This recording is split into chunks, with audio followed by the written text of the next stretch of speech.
Houve uma época em que o Caribe e a costa atlântica da América eram o cenário de uma guerra sem bandeira. Entre 1715 e 1725, centenas de homens e mulheres desafiaram o poder imperial em busca de fortuna, liberdade ou simplesmente sobrevivência. Foi a chamada Idade de Ouro da Pirataria, e entre todos os seus protagonistas, um se tornou lenda: Edward Teach, mais conhecido como Barba Negra. Um nome que ainda hoje evoca medo, mistério e fascínio. E esta é a história de Barba Negra.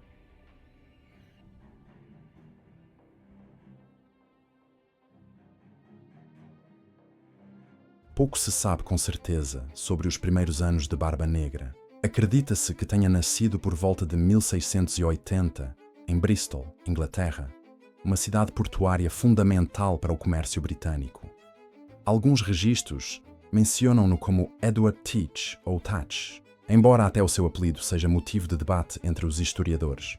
Durante a juventude, é provável que tenha servido como marinheiro em navios mercantes ou corsários durante a Guerra da Sucessão Espanhola, um conflito que opôs as principais potências europeias pela coroa de Espanha. Como muitos outros marinheiros, ao terminar a guerra, encontrou-se sem emprego e com poucas perspectivas em terra firme. Foi então que começou a navegar sob bandeira negra. O seu nome começou a circular por volta de 1716, quando se juntou à tripulação do pirata Benjamin Hornigold, um veterano que operava nas águas das Bahamas. Hornigold foi mentor de Teach e, juntos, atacaram navios mercantes que transportavam açúcar, cacau, tabaco e escravos entre as colônias do Caribe e a Europa. Em 1717, Hornigold decidiu retirar-se e aceitar o perdão oferecido pelo governo britânico. Teach, no entanto, escolheu continuar pelo caminho do crime. Nesse mesmo ano, capturou um poderoso navio francês carregado de escravos ao largo da costa da Martinica. Armou-o com 40 canhões e rebatizou-o como Queen Anne's Revenge, a vingança da rainha Ana, em homenagem à monarca sob a qual havia combatido anos antes. A bordo dessa embarcação, começou o seu reinado.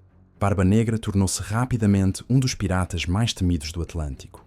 Não apenas pelo seu poder de fogo ou pela sua habilidade estratégica, mas também pelo seu domínio do teatro psicológico. Era um homem alto, de compleição imponente, que entrelaçava mechas acesas na barba, envolvendo-se em fumo e faíscas durante os combates para parecer um demônio saído do inferno. As testemunhas afirmavam que a sua simples presença podia levar uma tripulação a render-se sem que fosse disparado um único tiro. Entre 1717 e 1718, a sua frota, composta por vários navios aliados, saqueou dezenas de embarcações nas Antilhas e na costa oriental da América do Norte. A sua reputação era tal que muitos navios preferiam entregar a carga sem resistência a enfrentá-lo. Mas ao contrário da imagem do pirata sanguinário, os registros históricos mostram que Barba Negra raramente assassinava os seus prisioneiros. O seu verdadeiro objetivo era o saque, não o massacre. O terror era a sua melhor arma. O episódio que consolidou a sua fama ocorreu em maio de 1718, ao largo da costa de Charleston, na Carolina do Sul. Barba Negra bloqueou o porto durante quase uma semana, capturando vários navios mercantes e fazendo reféns de alto escalão, entre eles o filho de um destacado político local. Surpreendentemente, não exigiu ouro nem joias em troca, mas sim um baú cheio de medicamentos para a sua tripulação doente. Quando o resgate foi entregue, cumpriu a sua palavra e libertou os prisioneiros sem causar mortes. No entanto, a ousadia foi suficiente para que as colônias britânicas declarassem guerra aberta contra ele. Pouco depois, o seu navio almirante, Queen Anne's Revenge, encalhou num banco de areia perto da Carolina do Norte. Alguns acreditam que o fez deliberadamente, como parte de um plano para dividir o saque e dissolver a sua frota. Aceitou o perdão real e estabeleceu-se brevemente no porto de Bath, mas a sua retirada durou pouco.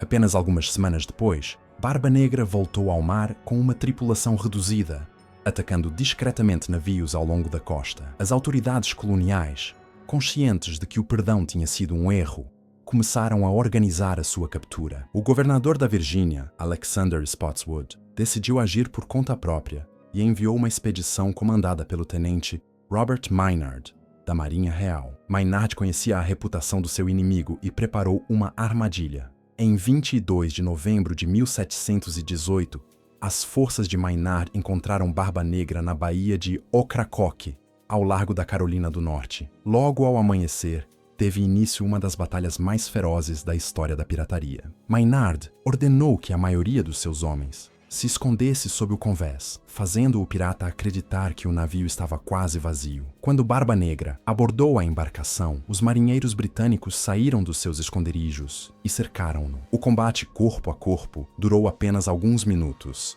mas foi extremamente sangrento. Os relatórios oficiais afirmam que Barba Negra recebeu mais de 20 ferimentos, 5 de bala e vários de sabre, antes de cair morto. Maynard mandou decapitar a sua cabeça e pendurá-la no gurupés do navio como aviso a outros piratas. O corpo, segundo a lenda, foi atirado ao mar, onde teria continuado a nadar por alguns metros antes de afundar.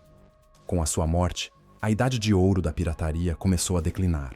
No entanto, o mito de Barba Negra estava apenas a começar. Ao longo dos séculos, a figura de Barba Negra oscilou entre o monstro sanguinário e o rebelde romântico. A verdade provavelmente encontra-se num ponto intermédio. Os documentos contemporâneos mostram um homem astuto, calculista e disciplinado, capaz de manter o controle sobre tripulações numerosas e de planear operações em grande escala. Mas também revelam uma personalidade teatral que sabia usar o medo como instrumento. O seu navio, o Queen Anne's Revenge, foi descoberto em 1996 ao largo da costa da Carolina do Norte, e os arqueólogos recuperaram centenas de objetos: canhões, ferramentas, restos de instrumentos médicos e até fragmentos de cerâmica europeia. Estas descobertas permitiram compreender melhor o cotidiano dos piratas, afastando-o do romantismo de Hollywood e aproximando-o da sua dura realidade: doença, fome, disciplina e o constante perigo de morte. Mais de 3 séculos depois, o nome de Barba Negra continua vivo em livros, filmes e videojogos. Mas por trás da iconografia do chapéu de 3 pontas, das mechas acesas e da bandeira negra, houve um homem real: Edward Teach, um marinheiro inglês que escolheu desafiar o mundo e pagar o preço definitivo. A sua história lembra-nos que, entre a lenda e a verdade, existe sempre um espaço onde o mito se impõe. E nesse espaço, Barba Negra continua a navegar, envolto em fumo e silêncio, sobre as águas do tempo. Se gostaste do vídeo, deixa o teu gosto e subscreve o canal. Vemo-nos no próximo vídeo.